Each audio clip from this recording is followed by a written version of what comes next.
楚天。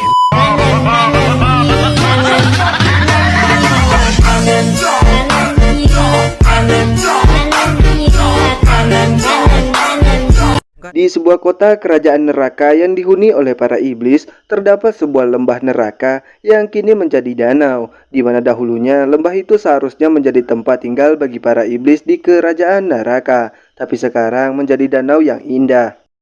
Hal itu tentu menjadi masalah bagi kaum iblis, hingga anak Raja Iblis Alios mencoba mencari penyebab lembah neraka menjadi danau.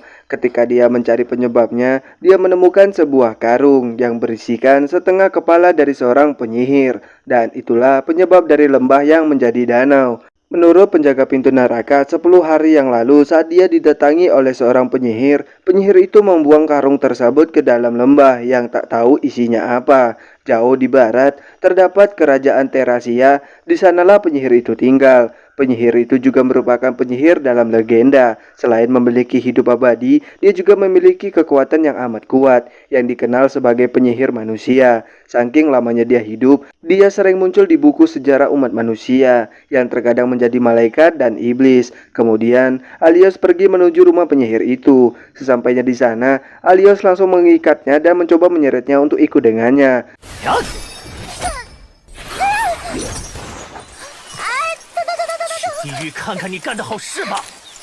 Tentu penyihir itu marah dan kebingungan karena tiba-tiba diperlakukan kasar oleh orang yang tidak dikenal.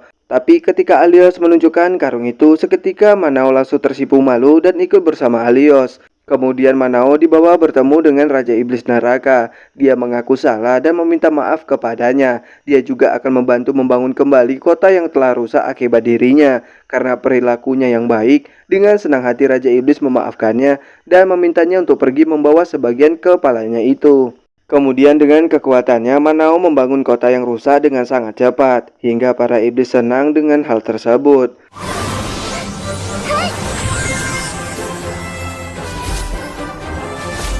Bahkan para iblis memberikan hadiah untuknya. Manao yang membangun ulang kota membuat Alios berhutang budi kepada Manao, karena Alios berniat membangunnya selama seminggu. Jadi kini Alios harus membalas budi pada Manao selama seminggu. Walau Manao menolak, tapi menurutnya dia harus membalas budi tersebut. Dia membantu Manao membereskan rumahnya yang berantakan. Karena itu tadi Manao sempat menolak.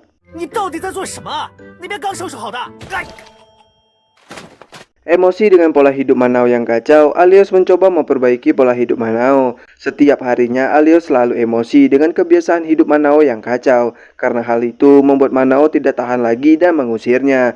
Namun masih ada 1 hari lagi untuk dia berbalas budi. Kemudian datang seorang pria kenalan Manao yang meminta bantuan pada dirinya. Yang kemudian mereka pergi meninggalkan Alois. Setelah mereka pergi, Alois mendengar suara wanita. Lalu Alios juga penasaran dengan separuh kepala Manao yang terus menangis hingga membuat sebuah danau. Kemudian saat Manao kembali, Alois izin pulang karena waktunya telah selesai.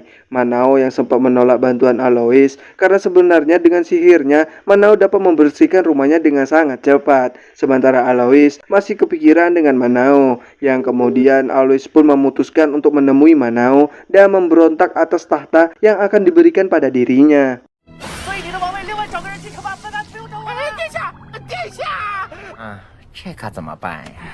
Di perjalanan, Alois menemukan sebuah atap rumah yang terkubur. Saat dia menghancurkan tanah, terdapat sebuah rumah yang ada di bawah sana, di mana di dalam rumah itu sudah sangat hancur dan berantakan. Alois juga diserang oleh sosok gaib di sana, yang tidak memperbolehkan Alois untuk masuk ke sana. Namun dia tidak peduli dan tetap masuk, di mana dia menemukan Manao yang sedang pingsan. Hantu itu terus menyerang Alois, sedangkan Alois bertahan sembari berusaha membangunkan Manao.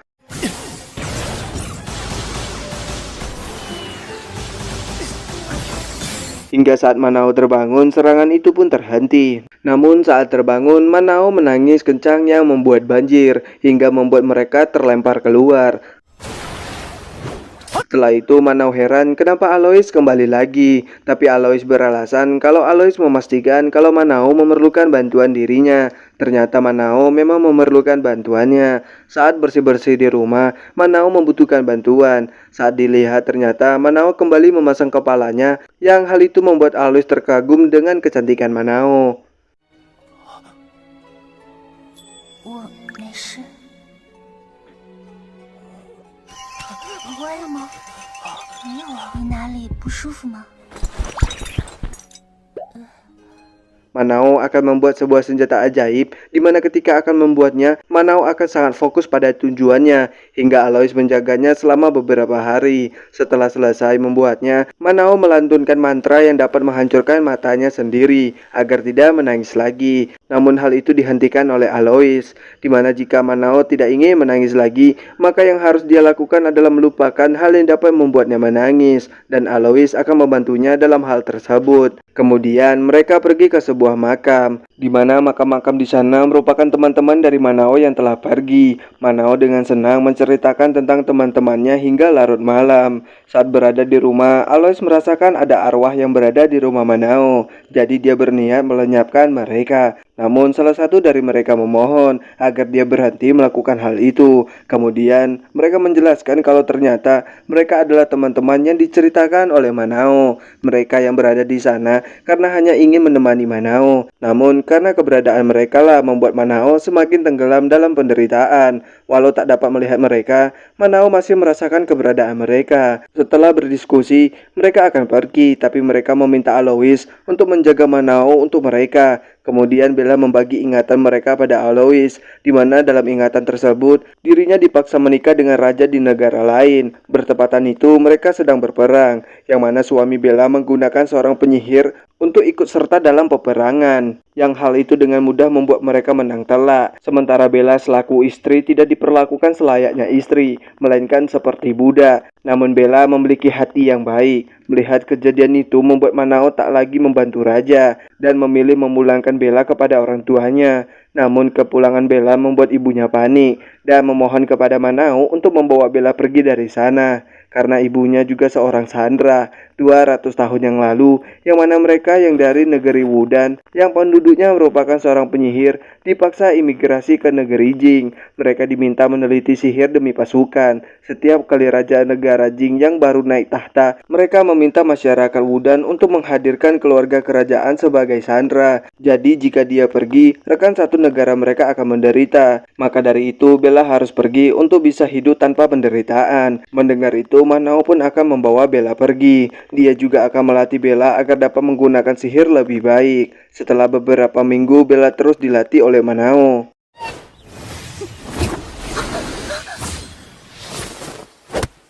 Dirasa Bella sudah ada kemajuan, Manao menangkap seorang bandit dan meminta bandit itu untuk mengalahkan Bella tanpa ampun. Jika dia berhasil, Manao akan melepaskan bandit tersebut. Kemudian pertarungan pun dimulai, yang mana Bella tidak ada apa-apanya bagi bandit itu. Dia selalu saja terkena pukulan. Hingga suatu kesempatan, Bella melihat luka pada bandit, yang membuatnya dapat menang ketika mendaratkan pukulan tepat di luka tersebut. Beberapa tahun telah berlalu, kini Bella menjadi seorang guru di sekolahan. Namun ketika berada di kota, Bella melihat suatu keanehan, di mana semua penduduk tak terlihat. Karena takut terjadi apa-apa di sekolah, dirinya bergegas pergi menuju sekolah, dan kekhawatirannya pun terjadi karena salah satu murid yang melihatnya memberitahukan jika di sekolah terdapat bandit. Sesampainya di sana, murid-murid telah menjadi sandera, dan Bella berhasil melumpuhkan para bandit. Yang tak lama datang seseorang yang juga telah menangkap para bandit. Bella sempat menyerang pria itu karena dikira salah satu dari bandit. Setelah kejadian itu, Dibu bertanya tentang guru yang mengajari sihir pada Bella, tapi Bella mengaku kalau dirinya belajar sendiri. Namun menurutnya belajar sihir sendiri tidaklah mudah. Saat kembali, Bella melihat rumah berantakan dan Manao menyendiri sedih. Bella yang berusaha mereda kesedihannya diusir oleh Manao.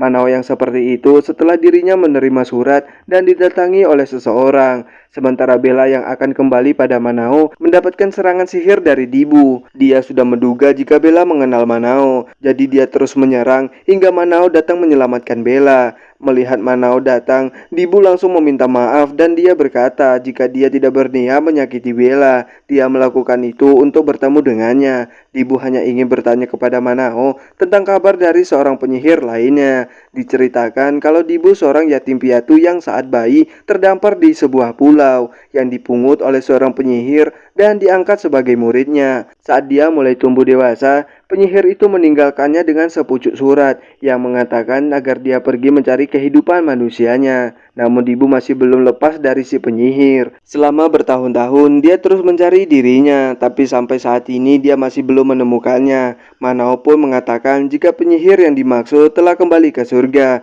kalau bahasa manusianya telah meninggal. Keesokan harinya Bella berniat keliling dunia untuk menemukan teman sebangsanya yang menghilang untuk memenuhi keinginan ibunya. Tentu Manao ikut dalam perjalanannya. Kemudian mereka mulai melakukan perjalanan. 阿朱，那家店在这边。干嘛跑这么快啊？再晚点就要关门了。 Hingga beberapa puluh tahun kemudian, kini Bella sudah menjadi tua, namun Manao tidak ada perubahan sedikit pun. Hingga Bella mulai sakit-sakitan yang membuat Manao kini merawatnya. Walau tahu sudah tua, Bella memaksa untuk memasakkan Manao masakan kesukaannya. Tapi jangankan memasak, mencabut pisau dapur saja Bella sudah tidak kuat. 别勉强了，阿朱。小心！ Hingga suatu ketika Manao menemukan bahwa kini Bella sudah tiada. Namun roh Bella masih dapat melihat tubuhnya dan Manao. Di pemakaman, Manao masih sangat terpukul atas kepergian Bella. Di sana Bella juga menemukan roh lain atau hantu yang juga telah lebih dahulu meninggal. Dia yang tampak muda karena di dunia roh semakin lama maka roh akan semakin muda. Kebalikan dari dunia nyata. Bella sangat sedih karena tidak bisa lagi bersama Manao. Hantu juga dapat menghilang selama-lamanya. Tapi bagi mereka yang belum ingin pergi, mereka akan saling membantu dengan berbagi kekuatan magis yang dapat memperlambat prosesnya. Bella yang memperlihatkan ingatannya untuk membantu Alois untuk membuat Manao tidak menangis lagi. Selain ingatan Bella, Dion juga memperlihatkan ingatannya, di mana saat itu dia dikejar oleh pasukan kerajaan karena dirinya akan dijadikan persembahan oleh sang ratu. Dion terus dikejar hingga saat dirinya tertangkap, dia diselamatkan oleh Manao dan dibawa ke rumahnya. Manao menjaga Dion seperti adiknya sendiri. Sementara itu sang ratu sangat kesal karena para prajuritnya tidak berhasil mendapatkan Dion. Di sana juga terdapat Dibu yang menjadi pelayan sang ratu. Namun Dibu berusaha membunuh ratu jahat itu dengan mencampur racun pada minumannya. Namun karena ratu memiliki item dari penyihir, dirinya dapat bertahan dan menangkap Dibu. Sementara Manao yang menemani Dion tidur, dirinya menemukan bahwa kini Dion mengidap penyakit yang berbahaya. Hingga Manao memasang lingkaran sihir penyembuh, namun membutuhkan waktu untuknya sepenuhnya pulih. Jadi dia melarang Dion untuk tidak meninggalkan lingkaran tersebut, karena jika dia meninggalkannya, maka sakitnya akan menjadi semakin parah. Kini Manao berniat menemui ratu untuk mengambil gelang yang ada pada dirinya. Dion sempat melarangnya karena dia tahu bahwa semua yang melawan pada sang ratu pasti akan mati. Tapi Manao meyakinkannya bahwa dia cukup kuat untuk melawan ratu. Setelah Manao pergi, dengan kata-kata Manao barusan mengingatkannya pada orang-orang yang berkata sama yang berniat menolongnya. Namun mereka semua mati di tangan ratu. Demi mencegah itu, dia menyusul Manao dan meninggalkan lingkaran sihir itu. Seketika Dion langsung lemas merasakan sakit. Sementara Manao datang pada ratu dan meminta gelang itu. Namun dia menolak hingga terjadi pertarungan di antara mereka. Siapa sangka ratu dapat memojokkan Manao sejauh ini. Namun Manao hanya melakukan pemanasan dan kini dia akan sedikit serius melawan ratu. Walau hanya sedikit, gelang sampai retak tak sanggup menahan kekuatan Manao, yang pada akhirnya sang ratu pun harus lenyap. Setelahnya dia mendengar suara Dion. Ternyata Dion telah sampai ke tempat itu. Dia datang karena berniat menyerahkan dirinya agar Manao bisa selamat. Namun Manao menegaskan kalau dia berhasil mengalahkan ratu. Dion merasa lega, namun penyakit pada dirinya semakin parah, yang hal itu membuat Manao langsung menghilangkan rasa sakit itu. Dion sangat senang karena penyakitnya sudah hilang. Namun yang sebenarnya terjadi, kini Dion telah meninggal. Anak-anak yang diselamatkan dari rumah ratu dibawa ke rumah temannya dan meminta untuk menjaga anak-anak tersebut. Sementara itu, seorang anak bernama Tong dihampiri oleh pemuda yang bertanya padanya di mana desa yang memiliki banyak penduduk. Setelah diberitahu, pria itu beserta rombongannya pergi ke desa tersebut. Ternyata pria itu adalah pemimpin dari sekelompok perampok. di mana Tong telah salah menunjukkan jalan ke orang itu. Kini dia harus menyaksikan kehancuran desa itu akibat dirinya. Bahkan dia juga dibawa oleh pria itu dan dijadikan anjing peliharaannya. Setelah bertahun-tahun mengikuti pria itu, dia selalu dipaksa untuk membunuh orang yang tidak bersalah. Hingga saat kelompok mereka menculik warga untuk menjadi sandera, Manao diminta oleh raja untuk menyelamatkan warga yang menjadi sandera, yang kemudian Manao dengan sihirnya membunuh para bandit itu. Tong yang bersembunyi berhasil selamat dari serangan itu, namun dirinya mencoba menyerang Manao yang membuatnya terkena sihir roh pemakan jahat. Namun sihir itu tidak dapat melenyapkan Tong. Ternyata Tong tidak memiliki niat jahat, karena roh pemakan jahat akan melahap tubuh orang yang berniat jahat. Kemudian saat kepolisian kerajaan datang, Manao menyembunyikan Tong dan membawanya ke tempat Paman Li. Manao menjelaskan yang telah terjadi dan meminta Paman Li untuk berhati-hati padanya karena anak itu sangat agresif. Tapi Manao telah menyegel ingatannya untuk sementara, yang hanya mengingat namanya saja. Setelah Tong terbangun di saat kebingungan dengan siapa dirinya, di dalam ingatannya Tong masih melihat kejadian masa lalu, yang mana dia masih merasa bersalah karena telah menunjukkan jalan pada pria itu. Karena dirinya banyak nyawa orang yang tidak bersalah melayang. Namun Manao datang mengulurkan tangan untuk membantunya melupakan masa lalu kelam tersebut. Walau ingatannya telah disegel, tapi refleks bertahan hidupnya tidak hilang. Paman Li mencoba menenangkannya dan memperkenalkan anak-anak angkatnya pada Tong. Sekarang Tong telah menjadi sebagian dari keluarga mereka. Untuk pertama kalinya Tong memiliki keluarga. Dia juga berusaha melawan dirinya sendiri untuk melupakan fakta bahwa Tong adalah seorang pengecut. Setelah beberapa tahun, Tong sudah tumbuh dewasa dan Paman Li kini sudah sakit-sakitan karena faktor umur. Paman Li meminta Tong untuk menjadi pemimpin di keluarga kecil mereka. Jika nanti dia sudah tiada, selama bertahun-tahun Paman Li menjaga rahasia, yang mana sebenarnya Tong bukan dipungut olehnya, melainkan dirinya diselamatkan oleh seorang penyihir. Setelah menceritakan kejadian sebenarnya, keesokan harinya Paman Li harus meninggalkan mereka semua selama-lamanya. Singkat cerita, kini Tong sudah tua dan berniat mencari penyihir yang dimaksud oleh Paman Li. Setelah berminggu-minggu melakukan perjalanan, akhirnya dia sampai pada rumah Manao. Namun sayangnya saat Manao tepat di depan matanya, Tong menghembuskan nafas terakhirnya. Tong yang melakukan perjalanan jauh untuk bertemu dengannya karena hanya ingin mengucapkan terima kasih pada Manao atas semua yang dia lakukan untuknya. Kemudian lanjut ke ingatan milik Kar. Sejak kecil, Kar dibesarkan oleh ayah angkatnya, di mana saat mereka tiba di kota Taha, mereka merasa aneh pada penduduk di sana, yang mana para penduduk sepertinya telah dicuci otaknya. Dia pun menemukan pelakunya, yaitu seorang pria bernama Ming yang menjadi dewa dan seorang penyihir yang berpura-pura menjadi manusia. Hingga tak lama mereka ketahuan oleh Ming karena mereka normal. Para penganutnya membawa mereka sangat kasar hingga ayahnya terbunuh. Ming juga berencana membunuhnya, tapi dia berniat membunuhnya dengan cara yang menyakitkan. Namun tiba-tiba Manao datang dengan membunuh Ming.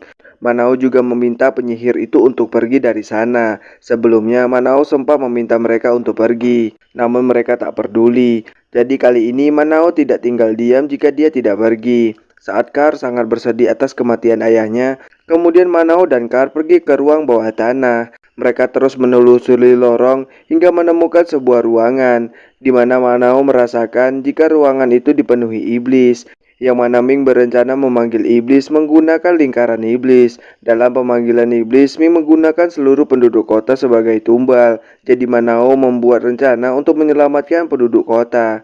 Kar diminta untuk menjadi Ming dan akan menemui penduduk. Keesokan paginya, penganut Ming telah berkumpul untuk meminta air suci. Namun mereka tidak terima karena yang keluar bukan dewa mereka yaitu Ming. Mereka tahu kalau di depan mereka adalah Kar yang ditangkap oleh Ming. Tapi Kar dengan kecerdikannya menjelaskan jika Ming pada saat itu memberikan ujian dan membimbingnya ke jalan dewa hingga dia bisa menjadi utusan Ming. Ternyata hal itu berhasil membuat warga percaya. Kemudian Manao yang menyamar menjadi pelayan memberikan air suci yang berbeda dari biasanya. Setelahnya Manao menemui masalah besar pada anak-anak di sana, di mana logo bunga yang terdapat pada anak-anak adalah sebuah kutukan yang mengerikan. Walau agak sulit, Manao akan mencari cara untuk membebaskan mereka. Kemudian Kar berhasil mengumpulkan anak-anak itu dan mendatangi Manao. Di sana Manao telah merias tempat yang dapat membuat anak-anak menjadi suka. Jadi hal itu membuat anak-anak ceria. Manao dengan mudah dapat melakukan pembebasan terhadap mereka. Setelahnya Manao menjelaskan kepada Kar, jangan terlalu percaya pada penyihir dan selalu berhati-hati. Tapi Kar percaya pada Manao. Kemudian Manao pergi. Semenjak hari itu Kar terus menjadi utusan dewa selamanya. Meski tak tahu apa-apa tentang dewa, setelah bertahun-tahun Kar pun telah meninggal. Di pemakamannya, Kar terkejut ketika melihat Manao datang, dan dia juga heran karena Manao tidak menua dan mati. Setelah melihat ingatan mereka, Helios heran dengan kekuatan dahsyat dan hidup abadi, tapi Manao tidak terlihat bahagia. Kemudian masuk ke ingatan Lisi yang merupakan raja kelima Terasia. 100 tahun lalu ketika dirinya memimpin pasukan yang sedang berperang, di kekacauan itu dirinya terpisah oleh pasukannya dan mampir di suatu reruntuhan untuk beristirahat. Lalu saat terbangun terdapat seseorang di hadapannya yaitu Manao. Lisi sangat waspada terhadapnya, namun Manao menjelaskan jika dia tidak ada niatan untuk menyakitinya walau sedang terjadi kekacauan. Hingga tak lama pasukan musuh mulai mengepung tempat itu, yang membuat Lisi bergegas untuk menghadapi mereka. Namun sialnya Lisi tertangkap dan akan terbunuh. Disitulah Manao menolongnya. Ternyata pasukan musuh mengetahui siapa Manao, yang membuat mereka memilih untuk mundur. Mengetahui Manao adalah penyihir, Lisi meminta bantuannya untuk membereskan kekacauan ini. Manao akan membantunya, tapi dirinya akan menjadi guru yang membimbing Lisi. Kekacauan bisa diatasi tanpa harus menggunakan sihirnya. Setelah mereka kembali dengan bantuan saran dari Manao, kini masing-masing penguasa mengakui kemerdekaan masing-masing. Salah satu warga meminta Lisi untuk mengirim pasukan untuk menaklukkan Pizarro karena warga Terasia telah diperbudak di sana. Namun menurut Manao, Lisi tak perlu melakukan itu. Saat ini bukan waktunya untuk berperang. Jika mereka berperang, hal itu akan menghancurkan perdamaian yang telah disepakati. Yang harus dilakukan tetap bersabar dan menunggu memulihkan kekuatan negara. Tapi Lisi tidak akan membiarkan Pizarro menindas rakyatnya. Tapi Manao menyerahkan semua keputusan pada Lisi. Dia hanya guru yang memberi saran. Kemudian Lisi beserta pasukan pergi ke Pizarro. Sesampainya di sana, mereka tak menemukan pasukan Pizarro. Jadi Lisi bisa menemui rakyatnya. Lisi dengan semangat mengatakan jika mereka bisa kembali ke Terasia. Namun para penduduk menolak dan tetap ingin tinggal karena mereka tidak merasa diperbudak. Bahkan mereka telah mendirikan rumah mereka. Jadi sayang jika mereka harus meninggalkan rumah yang baru mereka bangun. Mereka pun meminta Lisi untuk pulang. Walau marah, tapi Lisi tidak dapat melakukan apa-apa. Lisi pulang dengan kekecewaan dan penyesalan karena tak mendengarkan Manao. Namun Manao meminta Lisi untuk tidak melakukan itu lagi. Setelah pulang dari Pizarro, Lisi introspeksi atas kegagahan dan pemikirannya yang kurang menyeluruh. Keputusan selanjutnya juga makin mengikuti saran Manao. Perlahan Terasia membalikkan keadaan. Ekonomi perlahan pulih hingga kehidupan masyarakat menjadi lebih baik. Tapi penguasa yang memisahkan diri terus membuat kesalahan, membuat rakyat menderita, dan perlahan satu persatu kembali lagi ke Terasia. Seiringnya waktu, Manao tak lagi mengarahkan Lisi. Saat ingin menanyakan sesuatu, Lisi tak lagi melihat keberadaan Manao. Manao menghilang begitu saja. Hingga tiba saatnya Lisi kini sudah tua dan mengidap penyakit yang tidak dapat disembuhkan. Lisi menceritakan tentang Manao pada anak dan cucunya, dan juga tentang dirinya menunggu kehadiran Manao lagi. Yang tak lama, Manao pun muncul di sana. Lisi bercerita tentang dirinya yang saat ditinggal oleh Manao. Dan singkat cerita, Lisi menghembuskan nafas terakhirnya di pangkuan Manao. Setelah kepergian orang terkasihnya membuatnya kesepian. Setelah mengamati perlahan-lahan, Manao sering membuat dirinya menderita. Hingga suatu hari dirinya memotong separuh kepalanya, yang hal itu membuatnya ceria. Dia memisahkan otaknya agar tidak mengingat kisah lama yang dapat membuatnya menderita. Setelah memperlihatkan ingatan itu, kini mereka bisa pergi ke alam mereka yang sesungguhnya. Alois juga berjanji pada mereka jika dirinya akan tinggal di sisi Manao sampai dia menjadi lebih baik. Kemudian Alois pun memulangkan mereka. Kepergian mereka dirasakan oleh Manao yang merasakan telah kehilangan sesuatu yang penting baginya walau tak mengingatnya. Di masa lalu sebelum menjadi penyihir terkuat dan abadi, Manau seorang prajurit yang ketika dirinya ketahuan adalah seorang penyihir, dirinya dibakar oleh warga kota. Namun salah satu prajurit menolongnya dan meminta pada dewa penyihir untuk membantu Manau. Dengan persetujuan Manau, dirinya diubah menjadi penyihir dengan kehidupan abadi. Dengan membawa kucing yang telah mati, dirinya menjadi Manau yang kita kenal sekarang.